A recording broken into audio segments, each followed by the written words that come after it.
It's the 3rd of May, 1939, in the dressing rooms of Dalymount Park. There's a star in here booting up for a final. Today is the FAI Cup final replay between Sligo Rovers and Shelbourne. Months earlier, Sligo had managed one of the all-time great transfers in the League of Ireland history. William Ralph Dean, better known as Dixie Dean, was a real superstar of the age. A goal machine for Everton and throughout his career. Once scoring an incredible 60 goals in a single season in top-flight English football. A record that still stands. He's a megastar. He had scored in the previous game in a 1-1 draw, and thousands had come not just for the finals games, but to see him play too. By now, he was in the twilight of his career, but could still smash him in. But Shelbourne had their own legend, 35-year-old William Saki Glenn. He had won 4 league titles and 7 FAI Cups with Shamrock Rovers, and now with Shelbourne he had the chance to win his 8th, and was rewarded by playing in one of the greatest League of Ireland and Shamrock Rovers teams of all time. 2 minutes into the game, Shelbourne get a free kick. Up steps Glenn and drills a 30-yard screamer into the net. For the rest of the game, the great Dixie Dean is held at bay. And when the final whistle goes, Shells are FAI Cup champions for the first time in their history. That would be Glenn's final game of his career. He had scored a brilliant winning goal in a cup final in his very last match, and left the field with a ringing of applause as he walked down the tunnel one last time. Today, in this game, the star had been outshone. Now I ask you, how can you not be romantic about the cup?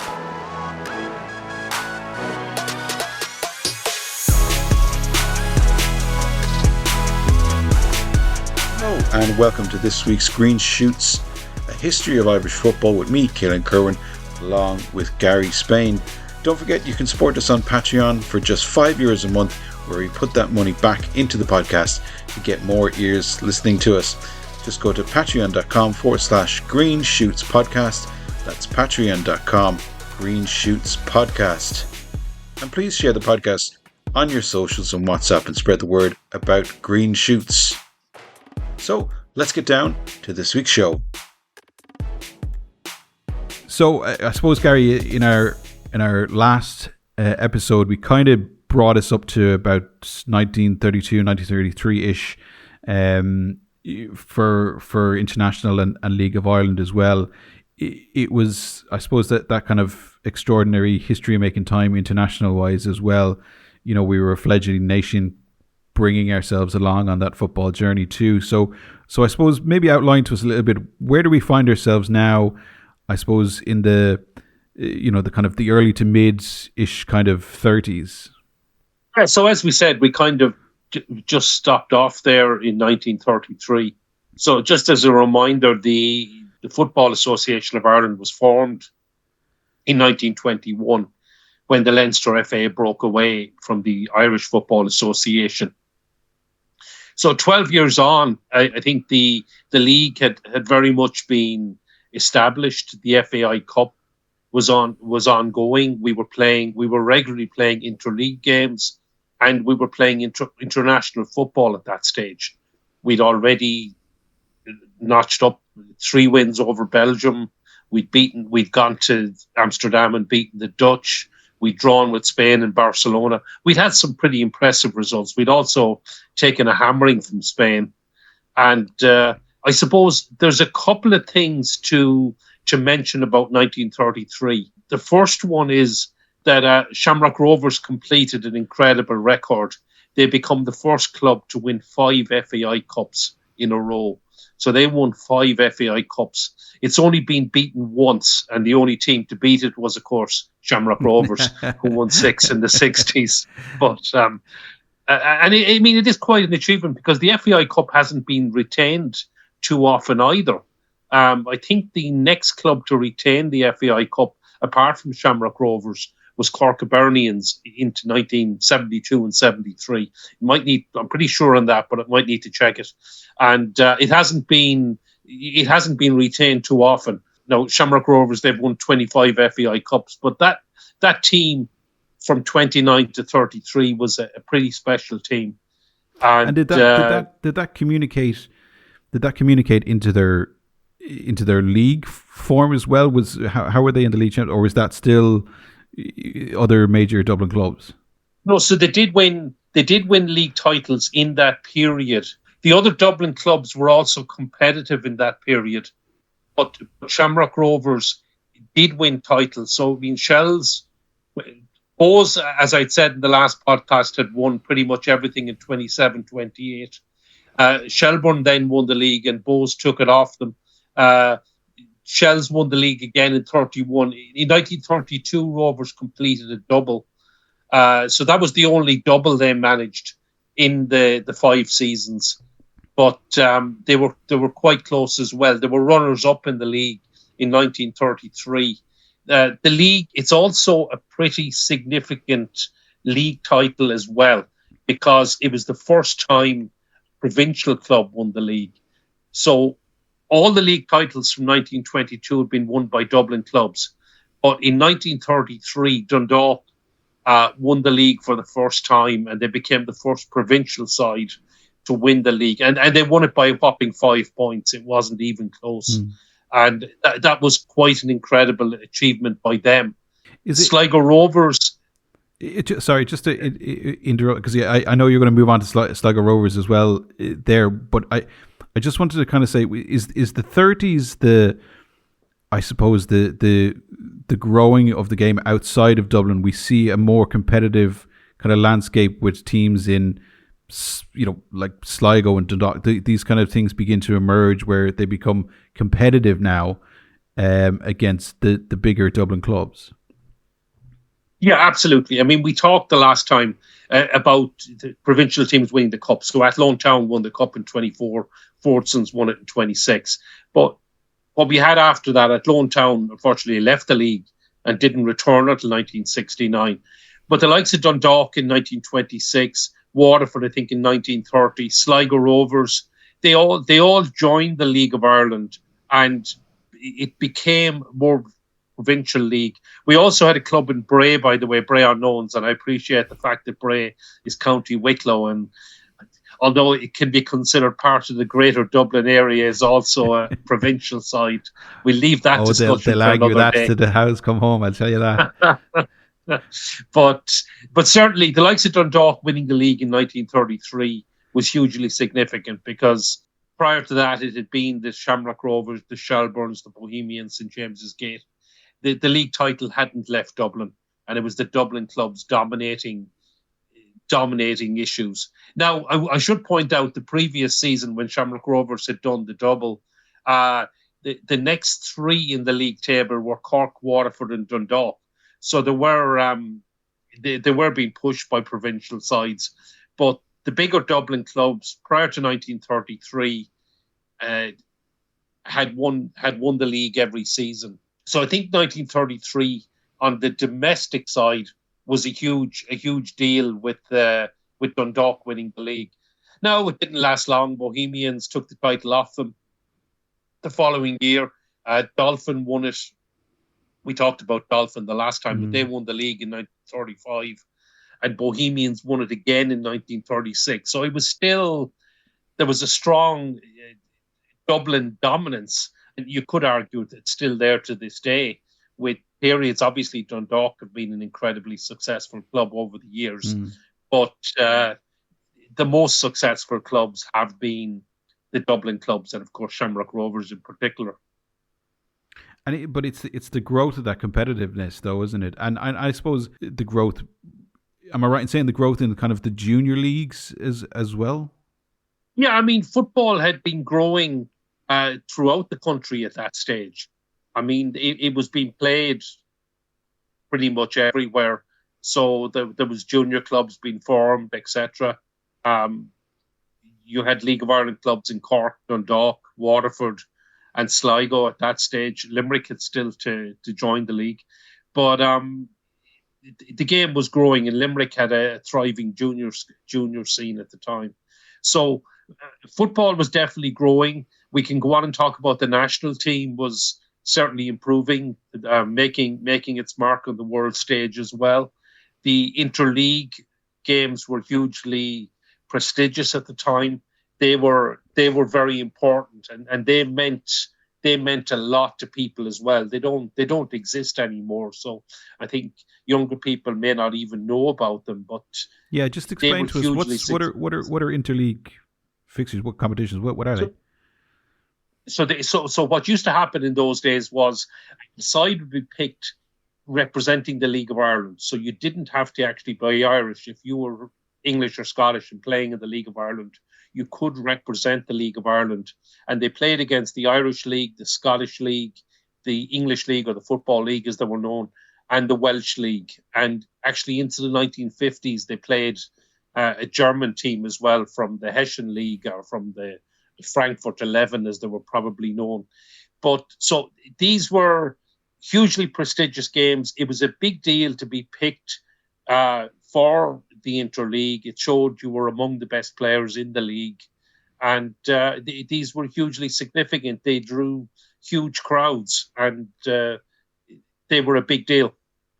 And you mentioned Limerick there as well, which is obviously one that's very close to both of us. But explain to us what we see, kind of the, I suppose, a team, I suppose an official team or League of Ireland team, etc., grow within, major cities around the country. What's happening in Limerick where that essentially doesn't happen, and they're not getting that kind of that big league team, if you want to put it that way, within the city? Is there just not an appetite for it? No, I mean, it was actually seen even as far back as 1934. The wheels were put in motion. So they were looking at the success of football in smaller places. I mean, Dundalk, Sligo, and Waterford are all smaller than Limerick. Now, it should be said, Limerick rugby has been traditionally strong in Limerick City, and hurling in the whole area around the city is incredibly strong as well. So and they've always been kind of strong competitors. So it was probably more of a challenge to get senior football into Limerick, but work had been put in place. There was some exhibition games held from 1934 right through the 30s, and the deal was eventually done in 1937 when Dolphin, one of the many Dublin clubs, actually withdrew from the league. They had been incredibly successful. As I said, they'd only won the league 2 years previously, but they ran into some financial issues, which, what a surprise in the League of Ireland. But so Limerick were elected into the league in 1937 in their place. Now, before I even go on to talk about 1937, well, the 36-37 season was pretty significant as well, because the second provincial team to win the league happened in that year when Sligo Rovers won their first league title. And they won it by a convincing margin. They won the league by 10 points. But the top four in the league in 36-37 were all provincial clubs. So Dundalk, Waterford, and Bray Unknowns were second, third, and fourth in those days. And Waterford, also a hugely significant year in the history of Waterford football, because local man Tom Arrigan captained them to win the FAI Cup. And Waterford have only won 2 FAI Cups. In 1937, they beat St James's Gate in the final. And of course, in 1980, they won the FAI Cup as well, beating St Pat's. And I'm sure in future podcasts, we'll talk about the great Waterford team of the late 60s and early 70s that won 6 leagues in 8 seasons. But that side failed to win an FAI Cup. So going back to 1937, that FAI Cup win over St James's Gate was hugely significant. Sligo Rovers taking the league title to the Northwest. And I know maybe I'm banging on a little bit about the provincial clubs and my own Limerick bias and everything.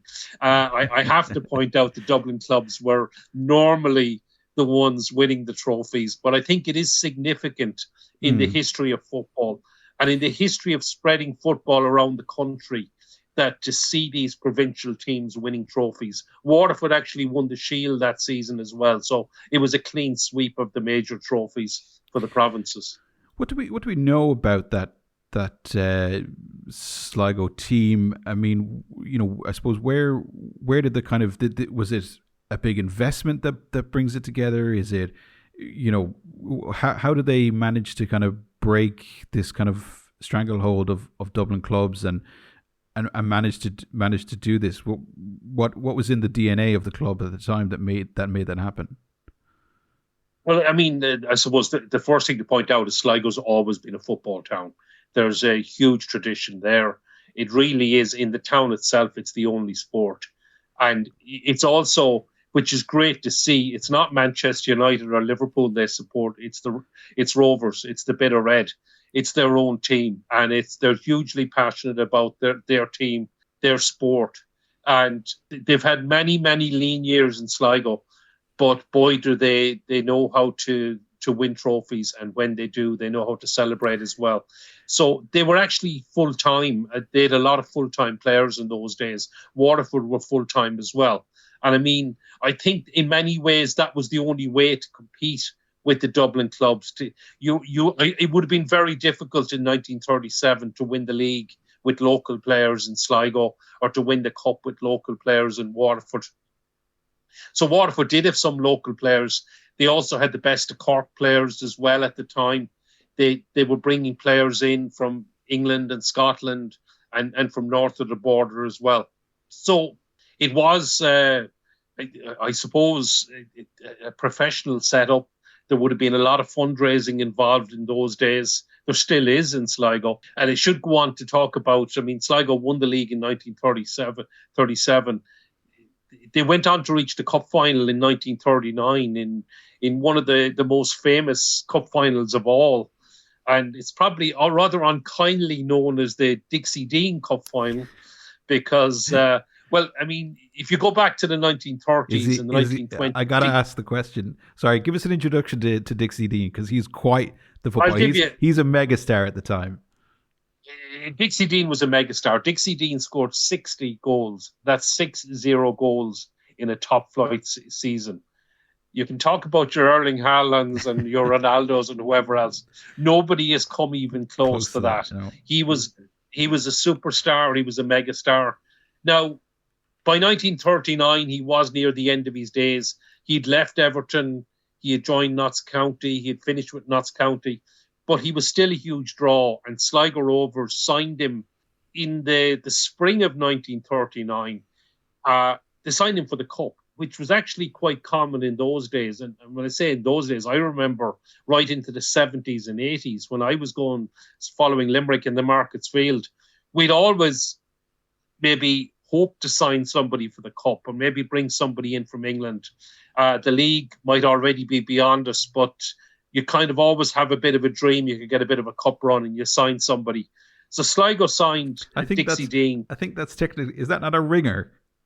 to just bring somebody in for trying to win a couple of games. Is that not the definition of what a ringer is? I suppose it is, but it was all above board and everything. If you want to talk about ringers, we can maybe talk about the 1935 Cup final in a minute.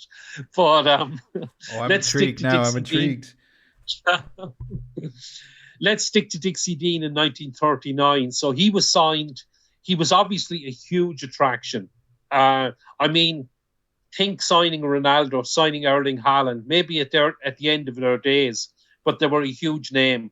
He scored 5 goals against Waterford in one game for Rovers. So Sligo Rovers, it paid off.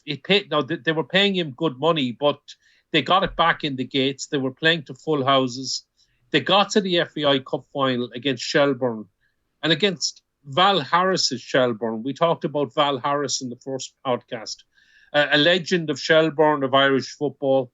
He had played for Ireland. He'd been on the team that won the home championship in 1914, managed Shelbourne to the league title, managed the League of Ireland, managed the national team. He was the Shelbourne manager.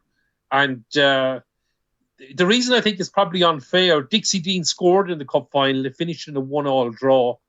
It was played in front of 30,000 people. It generated huge gate receipts for the FAI. Interestingly, and it was actually remarked in contemporary newspapers. The FAI Cup final drew a bigger attendance and had bigger gate receipts than the IFA Cup final that year, which was a bit of a landmark for the FAI because I suppose for many years they'd broken away from the IFA. They'd been seen maybe as second-class citizens, as being a little bit inferior, but that was a big deal to get over 30,000. It went to a replay, and it was a real bonanza for the FAI because there was over 28,000 at the replay on a Wednesday, which again was unheard of. And apparently a gate was broken down and maybe another 3,000 got in for free. So the old-fashioned way. The old-fashioned way, it happened quite a lot in those days. You can't get in, break the gate down. Yeah, but it was a huge bonanza for the FAI. And I do want to say it's known as the Dixie Dean final, and that's a little bit unfair on a man called William Sackey Glenn, who was one of the legends of Irish football, an Irish international, who had played with Shamrock Rovers in the 1922 Cup run when they, as a non-league club, got to the final. So Sackey Glenn had won 7 FAI Cup medals with Shamrock Rovers, and he became the first man to win 8 medals that day because he'd had a bit of a row with Shamrock Rovers, had left them and ended up at Shelbourne. It was at the end of his days as well, not to mind the end of Dixie Dean's days. But Sackey Glenn, he scored with a free kick early in the game. It was the only goal of the game, and various reports have it from 30 yards or 40 yards, but he definitely meant it. And one of the great free kicks went all the way to the net, and Shelbourne won the FAI Cup. Dixie Dean had to settle for a runners-up medal, and it was Shelbourne won the cup, and William Sackey Glenn won 8 FAI Cups, which was quite an incredible record. That is an incredible record. So basically, how long was his career? Well, he played, so he would have been a youngster in 21, 22. So I think that was pretty much the end of his career in 1939. So he would have played for 18 years. Wow, what a career! How does Dixie Dean end up at Sligo Rovers? Because this guy is the guy in English football. He has an incredible goal scoring record. Does somebody just front up, does a local businessman or something just front up and say, we will give you whatever you want to get this guy in here? An important thing to remember in English football, and this existed right up to the 1960s, they had a maximum wage in England. And it was relatively modest at the time. So none of these guys became the mega stars. So they became the mega stars, but they weren't the mega rich people they were today. A lot of in Dixie was a classic example. A footballer would save a bit of money during their career, enough to buy a pub and own a pub, and that would sustain them for their retirement. So it wasn't until the 1960s that Jimmy Hill of Match of the Day fame, I suppose, he was chairman of Fulham, and he said he wanted to pay Johnny Haynes, who was another superstar of the 60s of the England and Fulham side. He wanted to pay him £100 a week, which was phenomenal money in those days, because I think the maximum wage, if I remember, it was less than £10 a week. Jeez. So Jimmy Hill wanted to pay Johnny Haynes. They got it abolished. But if you go back to the 1930s, all these players were limited by the maximum wage. That didn't exist in Ireland. So the League of Ireland was able to pay them more money. So the likes of Dixie Dean, later on the likes of Stanley Matthews, Jimmy Delaney, George Best, Jimmy Johnston, some of the superstars of football across the water and further afield, Gordon Banks, ended up playing at least briefly, or some for longer. Bobby Charlton played for Waterford. A lot of them played in the League of Ireland. And I suppose the difference in money, there's no chance now that a Ronaldo and Erling Haaland, a Messi, are going to end up in the League of Ireland, because the monies are it's just such a different level. Back in 1939, Sligo Rovers were able to offer Dixie Dean more money than he would have ever got at Everton or got at Notts County. They were bringing him in. I'm pretty sure they only brought him in for home games, because they got to keep the gate. If they wouldn't bring him in for an away game because they're only making money for somebody else. Famously, he only played 10 games or so for Sligo, didn't he? Yeah, only a handful of games. He wasn't even available for some. I think he missed a couple of rounds of the cup as well. But even when George Best was being brought in by Cork Celtic in the mid 1970s, they were only bringing him in for home games. They moved their home games to Flower Lodge to accommodate the crowd. But they did a deal with Shelbourne. And so when they were playing Shelbourne at Harold's Cross, they played George Best if Shelbourne gave them so much money and a percentage of the gate. So, I mean, it sounds ridiculous now, but it was perfectly above board. It was all talked about, but we'll play George Best against you if you give us so much money. And that was the negotiations. And it worked. The money and the game, it worked. I mean, there's photographs of Harold's Cross that day when it's actually packed to the rafters, you know. Yeah. And obviously when he played in Flower Lodge, it was the same story. But Dixie Dean, he would have been a megastar, a superstar at the time. That contributed to 30,000 people at the FAI Cup final. And, well, if you actually count the attendance, it was over 30,000 at the replay, but not all of them paid. So it was a huge deal at the time.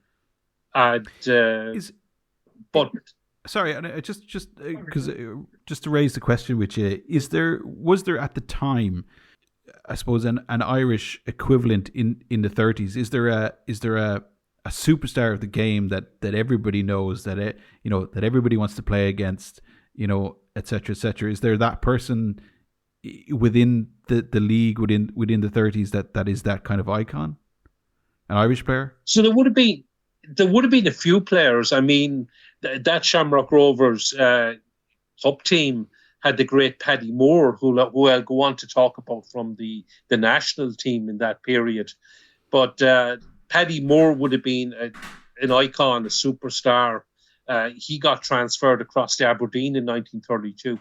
So there were stars, but if they were excelling, the chances are they were going to be transferred across. I mean, I'm thinking of Jimmy Turnbull, who banged in loads of goals for Cork FC at the time as well.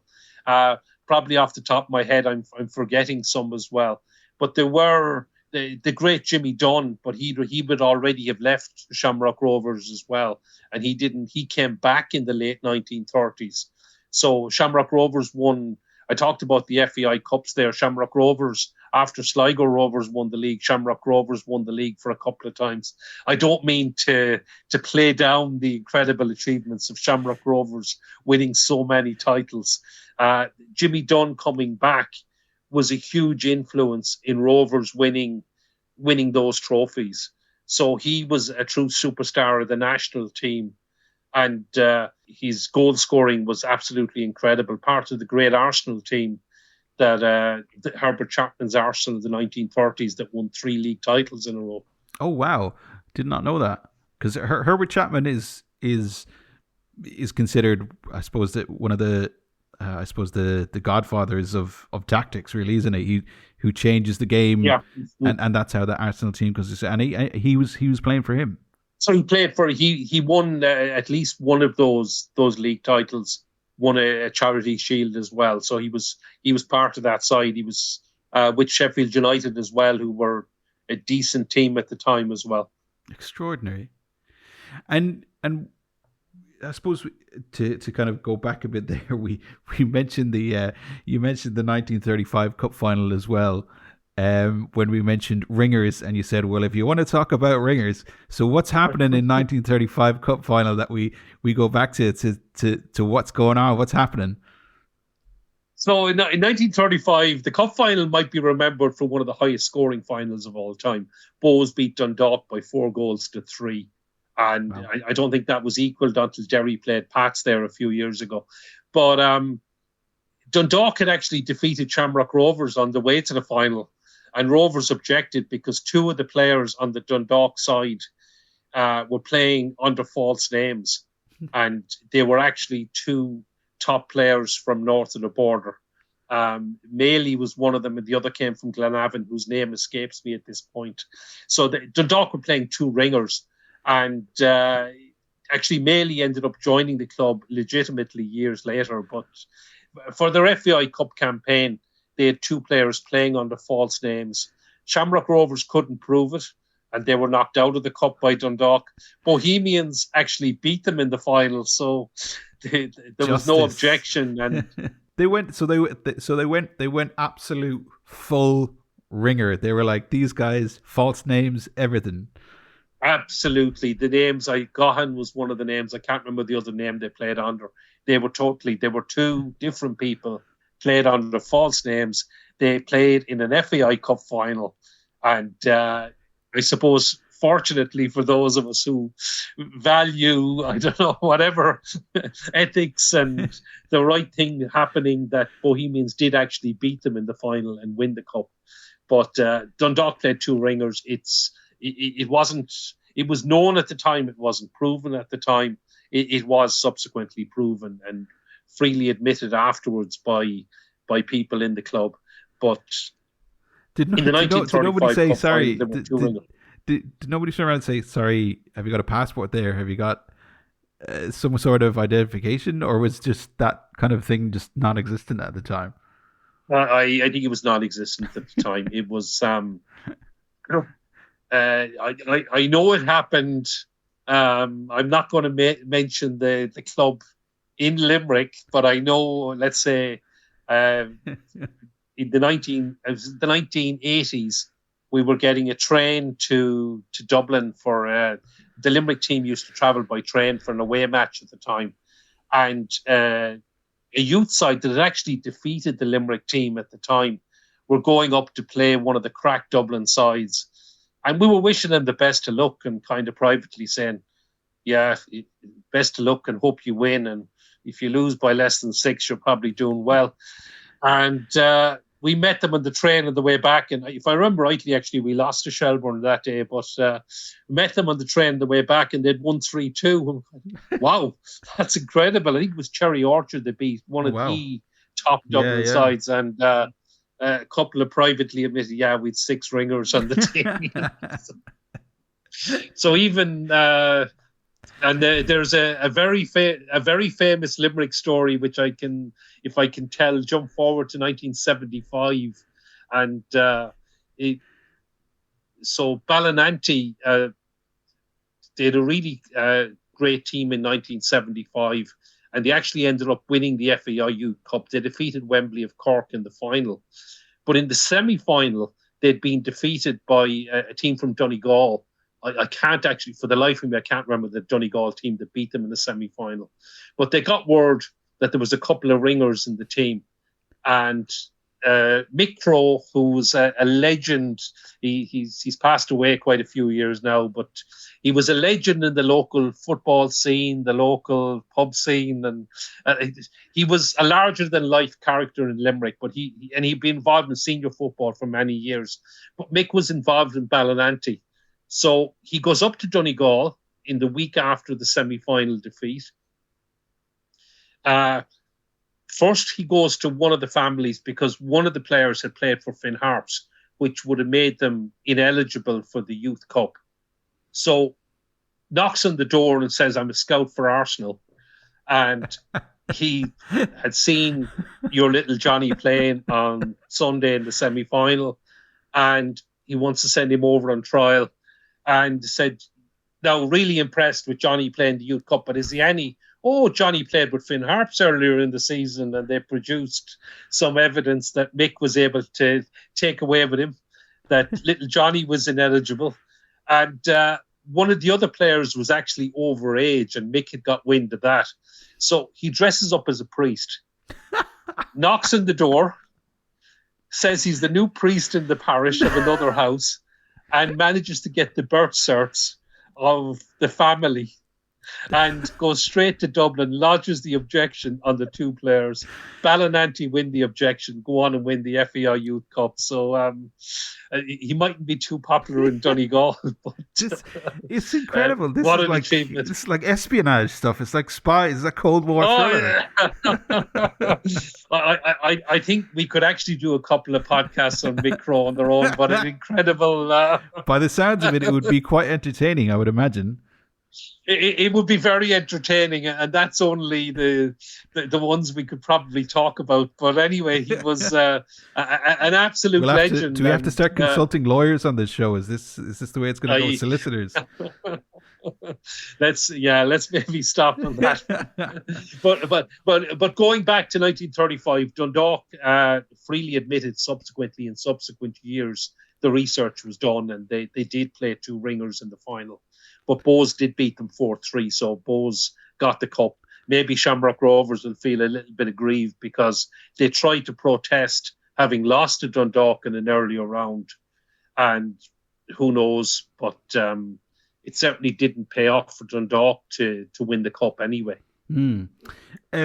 So if we kind of switch our attention then to, I suppose, the national team, in our last episode, we kind of saw them kind of come out of the shadows a bit and make themselves known on the world stage in 1924 in the Paris Olympics, and they kind of grew from there. So where are we now? And I suppose almost 10 years later, in the mid 30s, and where's the national team? So we go forward to 1934, and as we said in the last podcast, Jules Rimet had organised the 24 Olympics. He organised the first World Cup. The trophy was subsequently called after him. Uruguay was a long way away in 1930. It was being hugely expensive, and the FAI didn't enter. 1934 World Cup was being held in Italy. Now, it was Mussolini's Italy, but different times. But we definitely entered that one. The 1930 had been a huge success. So we entered, but there were more entries than they could accommodate for 16 teams. So we ended up having to qualify. And in 1934, we ended up in a qualifying group with Belgium and the Netherlands, with two of the three countries to qualify. Now, I think it's probably fair to say these back then were not the powerhouses in football they were now. The Dutch league was still amateur. It remained amateur right up to the 1950s. And we'd actually gone to Amsterdam in 1932 and beaten the Dutch 2-0. We'd already beaten the Belgians 3 times at that stage, twice in Belgium, and put 4 goals past them on 2 of those occasions. So we were actually expected to top the group, and we were expected to qualify. So we had 2 games. We had Belgium at home and we had the Netherlands away. Belgium came to Dublin, and it was a bit of a letdown. There's a couple of stories and legends attached to that game as well. Some of them not quite true, but there certainly is some truth to one of them. We didn't play well in the first half. We were 2-1 down. We quickly actually went 3-1 down early in the second half. But Paddy Moore, who'd scored a goal in the first half, is meant to have been so disgusted at the performance that instead of going to the dressing room at half-time in Dalymount, he went to the bar and had a couple of swift whiskies. There's enough... maybe it's impossible to verify, but certainly the story has got legs over the years. There's enough people said that he was there in his boots and shorts and gear. I bet the amount of drinks. To disagree. I bet the amount of drinks he took as well extends by one every year. So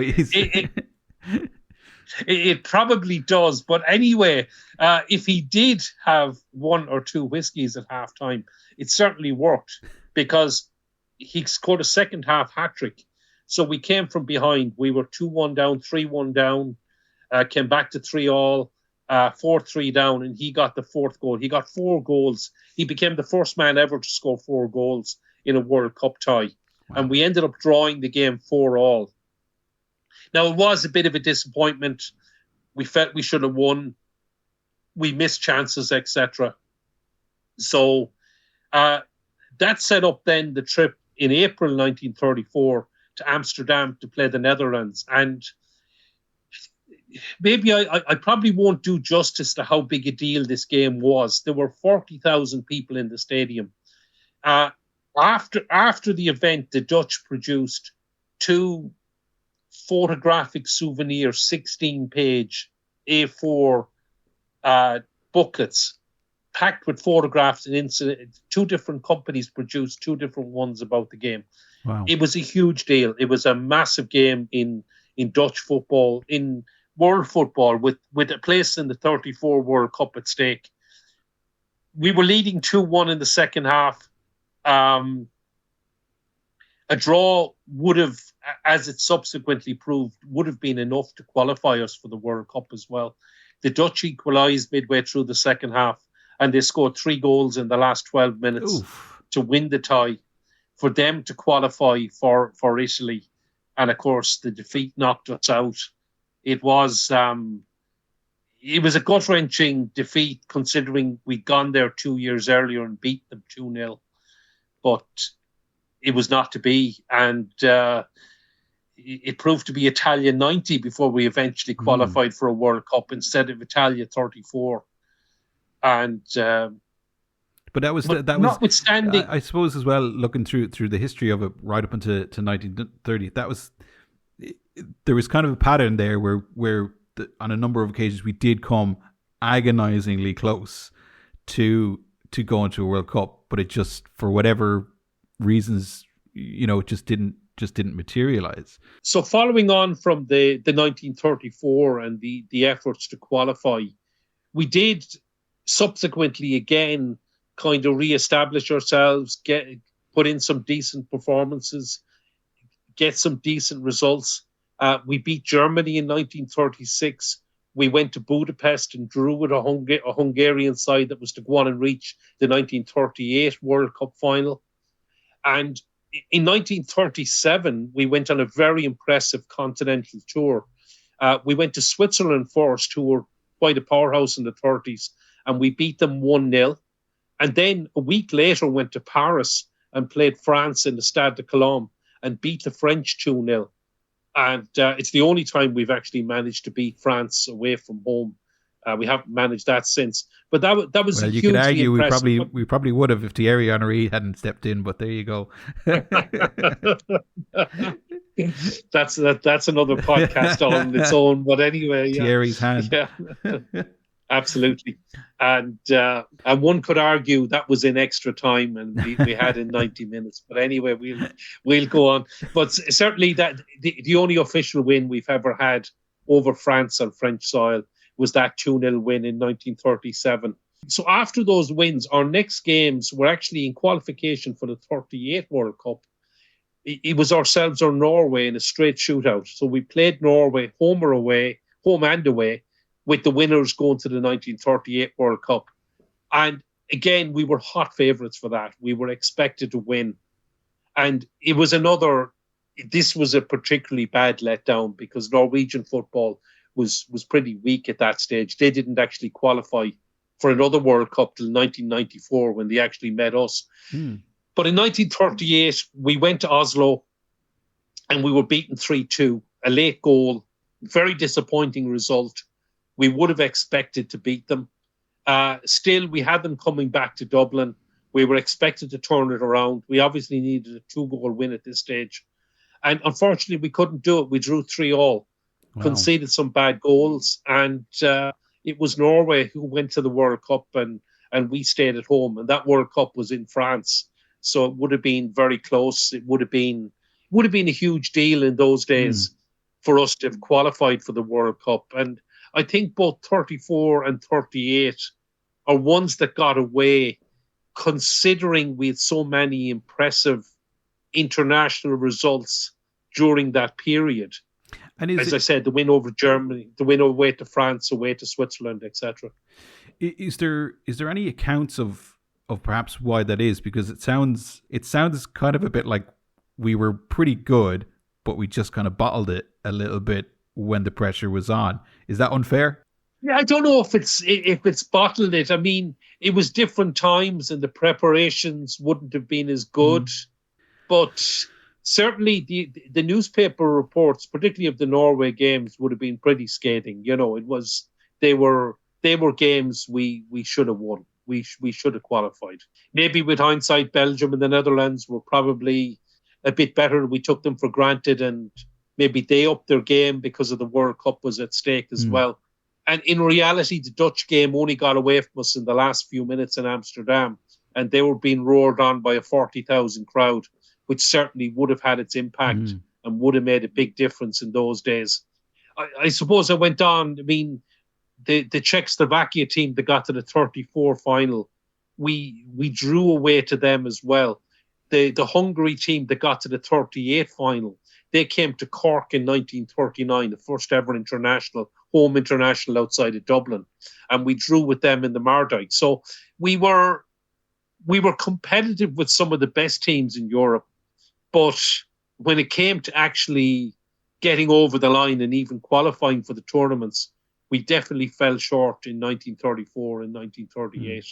And it mirrors a lot of the subsequent decades up until, I suppose, 1990, where we almost definitely had the talent. That was not the question at hand. We certainly seemed to have the talent of players to go over and make these kind of results happen, but it just didn't happen for us, Yeah, I mean, there's so many hard luck stories.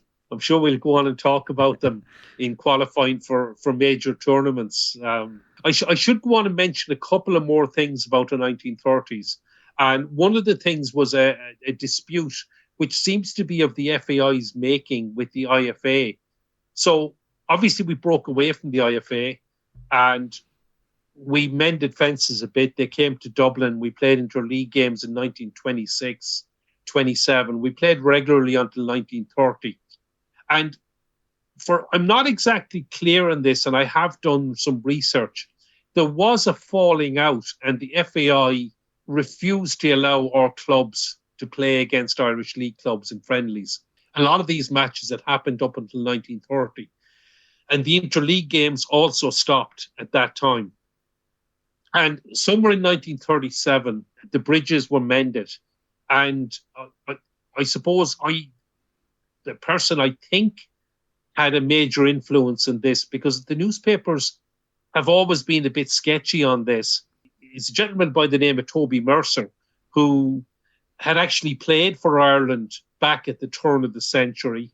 He became an administrator, a legend in Glentoran football, because it was him that saved the Oval. It had been bombed. The Oval was bombed in 1941 and it was totally destroyed. And the club nearly folded. The ground was totally destroyed. It took them 8 years to get back. It was his casting vote. But Toby Mercer's portrait hung in the League of Ireland offices in the 1940s.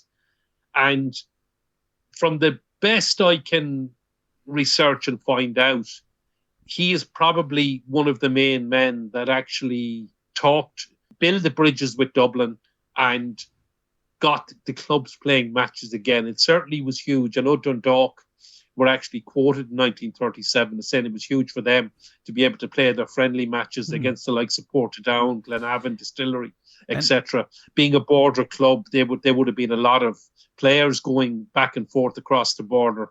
And of course, the two ringers from 1935 were actually Northern players as well. But and what's the cause of this? I suppose the split part two, if you want to put it that way. What's happened in?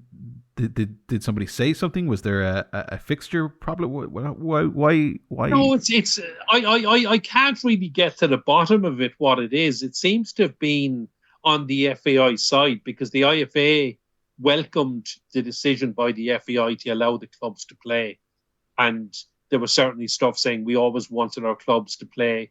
They rearranged the interleague games, came back on in 1938, and they continued right through the war and everything. But so it's not quite clear what it was. It certainly disadvantaged our clubs, and but certainly for much of the 1930s, our clubs and our interleague teams didn't play against each other. We still played matches against the Welsh League, and they were so.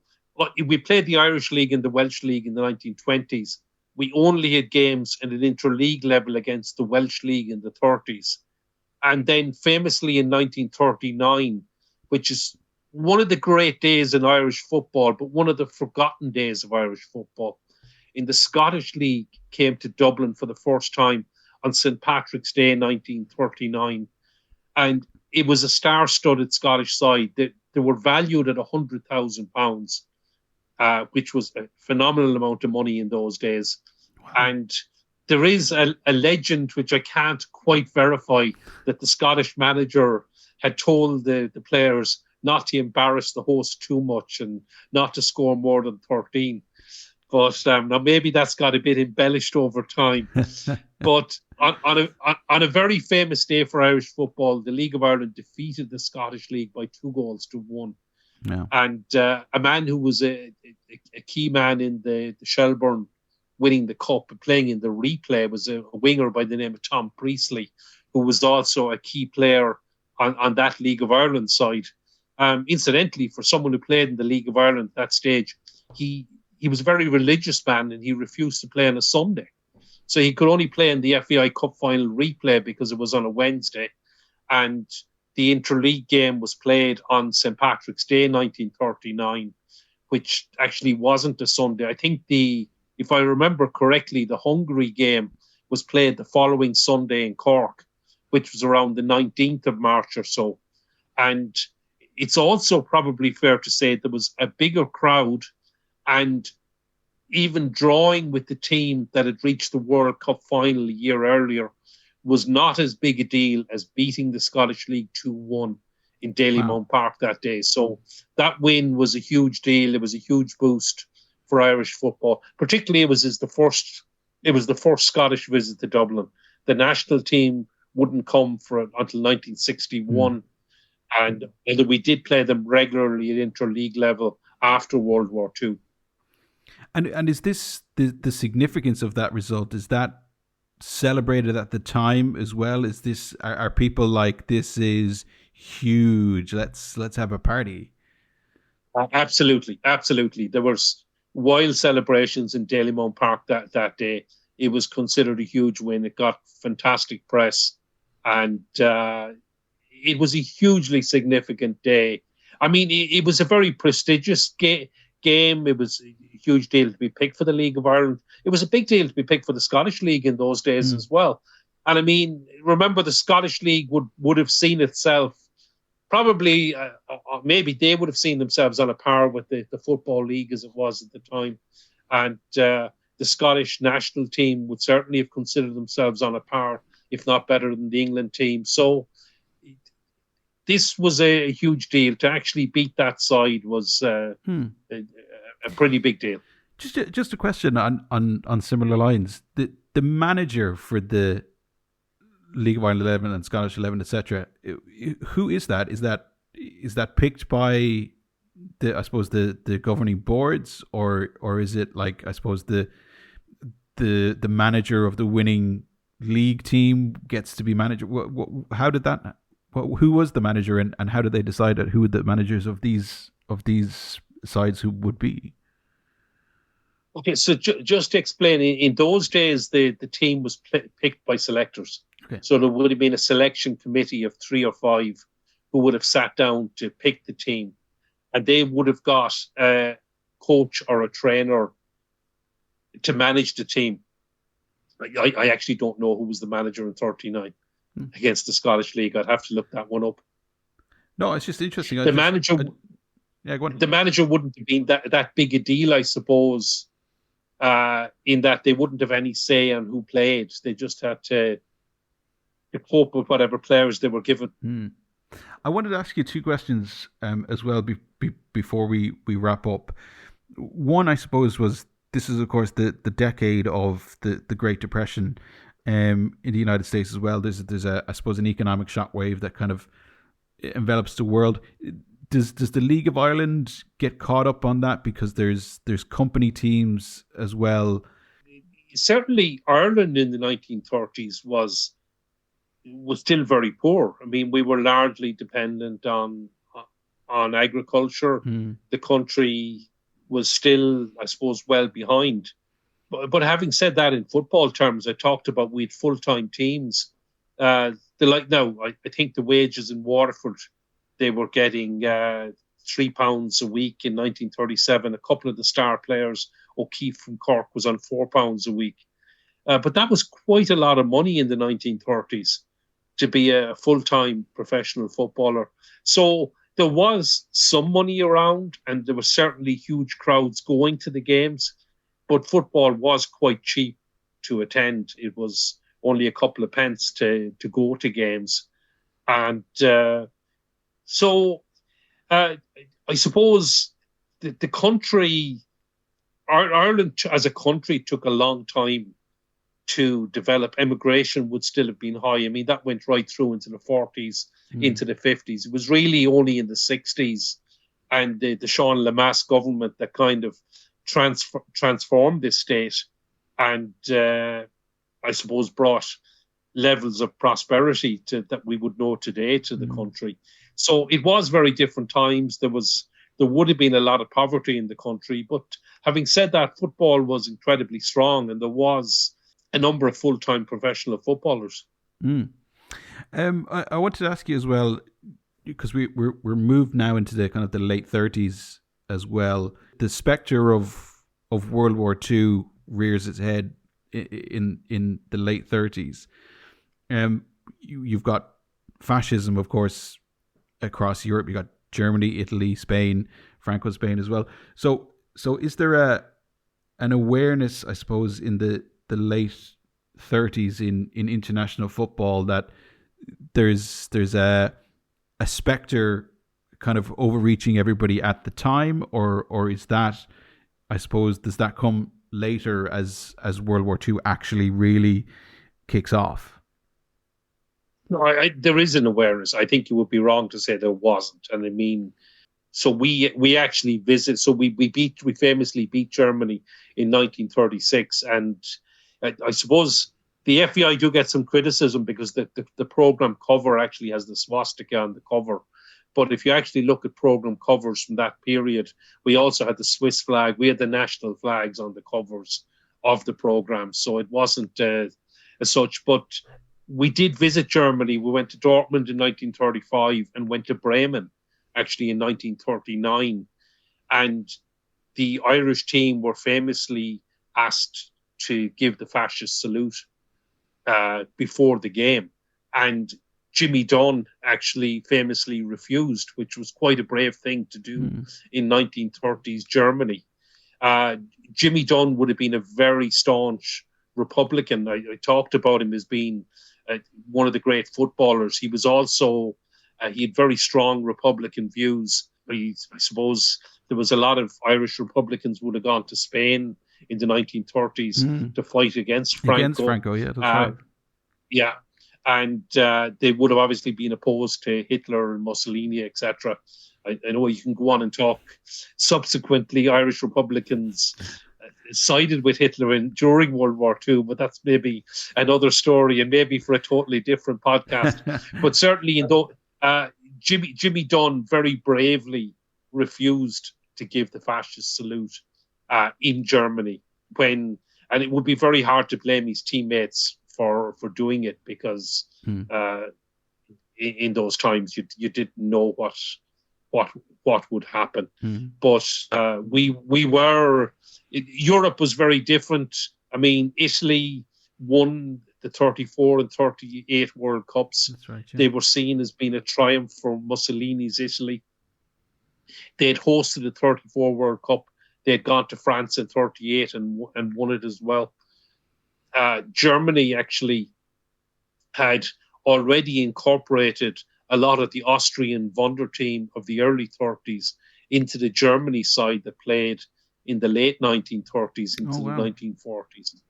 Well, interesting times as we move, I suppose, into the late 30s and the early 40s as well. I suppose, given that, Gary, next time I think we're going to cover another, I suppose, tumultuous world event, football during World War II, but perhaps less tumultuous for us on this corner of the world, but still You couldn't ignore what was happening around the world at the time, so that'll be an interesting discussion. Until then, Gary, thanks very much. Another fascinating look at the League of Ireland in the 30s and what a time it was. Ringers, espionage, great players, great teams as well. So, Gary, thanks very much. Until next time. Thanks, Kehlan. Yeah. Well, that's it for this week's show. Don't forget you can support us on Patreon for just €5 a month, where we put that money back into the podcast to get more ears listening to us. Just go to patreon.com/Green Shoots Podcast. That's patreon.com/Green Shoots Podcast. Please share the podcast on your socials and WhatsApp and spread the word about the show. Remember to support your local League of Ireland club. It's our heritage, it's our game. Until next week, bye for now.